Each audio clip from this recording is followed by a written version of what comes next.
All right, we're here in the exhibit hall of USANZ17.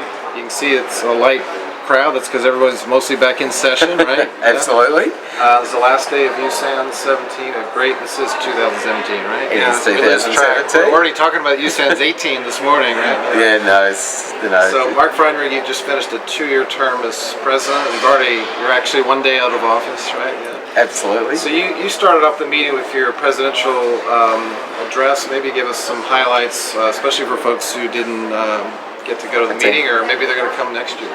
No, well, I think the most important thing, and I talking to other sort of people in leadership positions in other countries, these issues actually seem to be fairly shared. It doesn't really matter, I think, whether you're in the United States or England or Europe, and just talking to them, it actually seems that a lot of these issues are actually quite common issues.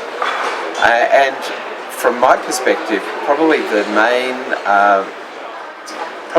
main issue is just realising that our working environment has really changed. When we're practicing, I think in the past there was always this quiet self-regulation. As a clinician, we would be able to sort of practice as we saw fit. We'd perhaps charge people as we saw fit. We would examine our own outcomes, but the reality is none of it was really widely examined by anybody other than ourselves. And I think that era has well and truly finished. And what became very clear during my 2-year term is that there are groups around Australia and New Zealand that are really very keen at looking at all of our outcomes. And that's not only, it goes all the way to our patterns of care, with regards to different urological procedures. It goes to costs, because it's not that easy it's quite easy actually now to track what patients are actually paying for their healthcare. And in addition, the outcomes, because at the end of the day, all governments and health funds and payers are pretty keen to make sure that they get good value out of their medical dollar, and obviously good outcomes with low complication rates are obviously good for them, is obviously good for the patients. And I think the intrinsic reaction to that by urologists is that of discomfort, because we haven't had people looking over our shoulders ever, and now all of a sudden we are. But I think this stuff isn't going to go away. We actually have to adapt to it, and in fact we've got to have a seat at the table to make sure the data is interpreted correctly. But I think for our credibility and as a profession, we have to welcome this, because if we're practicing good urology, we've got nothing to fear. Our management and our patterns of care will be appropriate, our charging will be ethical and appropriate, and our costs will be appropriate, and our outcomes should be good. So the reality is that I don't think this is a process to fear. I think it's definitely a process that we need to get very actively engaged in. But the intrinsic reaction is definitely one of discomfort and feeling like Big Brother's watching you. But I think unfortunately that's the reality of the world here in Australia in 2017, and I suspect, given the very high health costs in all developed countries in the world, it'll probably be the same everywhere. That's good words. Thanks for that.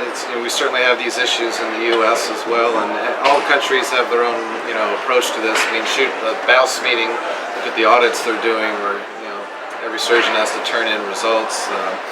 U.S. pretty much all the Medicare data is now open access. Yeah, well, we're certainly planning to. We've already got a very robust prostate cancer registry, looking at patient outcome measures, and also we're beginning to sort of start a urologic surgery registry. But again, it's our attempt largely to really demonstrate that we're keen to examine our own outcomes. We want to take a leadership position in this space so that people realise that we're pretty committed to quality and safety for our patients. And the prostate cancer registry that's been going for 4 or 5 years is a great example of that now, because if we go back 5 years ago, the number of low-risk prostate cancer patients that were on surveillance was running at about 30 or 40%, and now it's at 80 or 90%. And sadly, there was about 30 or 40% of people with intermediate to high-risk prostate cancer that were getting no therapy. They were getting lost to a follow-up. That number's virtually zero now.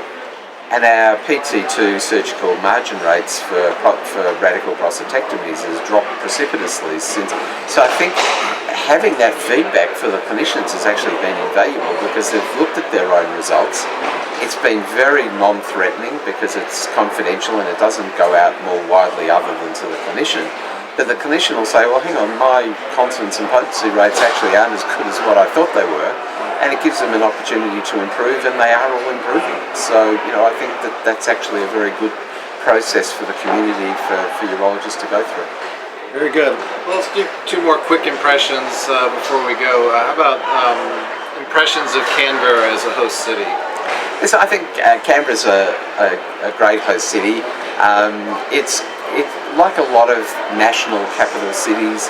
It's very cultural. It's got a fantastic art gallery. Obviously, Parliament House is an iconic structure, as is Old Parliament House, the War Memorial, the National Museum. So, like a lot of other national capitals, it has a lot of educational, cultural things, and it's a very pleasant city. Beautiful lake in the middle of the city.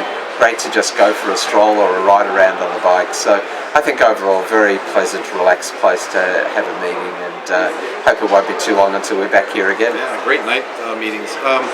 And finally, did you have a favorite lecture or two? Out of all of that, I must admit, I enjoyed a lot of the talks. I must admit, without wanting to sort of say it because you're standing there, but I actually really think that there's a huge future about genomics. So I really enjoyed the genomics talk. It's certainly an area that that you gave, John. I just think that it really does have a very significant role. Being a very keen active surveillance person, and my protocol that I started many years ago, did include small volume Gleason 3+4=7, and a lot of those patients have actually done remarkably well. And I really think this is where genomics can probably have a role, because I'm sure we're still over-treating a few Gleason 7 tumours, as well as under-treating a few Gleason 6 tumours. So I think, I think the answer probably will be with genomics to try and actually just work out and just better risk stratify which patients actually need treatment, don't need treatment, and responds to therapy. So I really enjoyed that talk. And the other one that I actually really enjoyed also doing kidney cancer work was actually by Stephen Bourgin in last session. I know the Mayo Clinic was going to come out. Absolutely. Well, I guess maybe this is my Mayo bias, having been nothing to be ashamed of. having been a urologic oncology fellow there. But I must admit, again, it was really great work, and I think it actually just provided very good, clear insight with regards to things like in particular the cytoreductive nephrectomies, because I think for all of us that are involved in major renal urologic oncology, we're often faced with very difficult decisions, and sometimes actually proceeding on and doing a cytoreductive nephrectomy may not actually be in the patient's best interest, depending on the clinical features that patient's actually got at that particular point in time. And I in particular like Stephen's comment about using the systemic therapies as a litmus test. If you've got someone with a lot of poor features, you can't, my rule of thumb has always been, if I can do a complete resection, I do it. If I can't do a complete resection and I'm going to be leaving a lot of residual disease behind, a large volume, I really need to know what I'm leaving behind is actually going to respond to the systemic therapies. And I like his idea of using it as a litmus test, because in practice that's sort of generally what I do, is give a couple of cycles of systemic therapy and just see, does the node shrink, does the met shrink, or at least remain stable. And in that situation, it seems very reasonable to go on. But if they're progressing on systemic therapies with the kidney in place, they're probably going to progress with the kidney out too. And then you have to really think hard about whether it's worth doing. So I think if I could pick the two, that would probably be the two. Your talk on genomics, and Stephen's talk on the cytoreductive and just for the audience, in kidney case they know or don't know, then of course we had James Eastham. Some people, they call us the 3 M's: Mayo, MD, Memorial Sloan Kettering. So we're well represented here. And I enjoyed meeting Donna Hansley, a world-known pathologist I hadn't met before. I learned a lot from her talks. So the Internationals had a great experience, so thanks for your hospitality. It's very welcome, and just encourage anyone to come along to our future meetings. I think most of the international guests sort of enjoy the local Australian and New Zealand hospitality, and it generally is a very relaxed, happy meeting, and so as well as great science, it's actually great friendships are made, and so hope to see more people down here in the future. All right, nice job, thanks.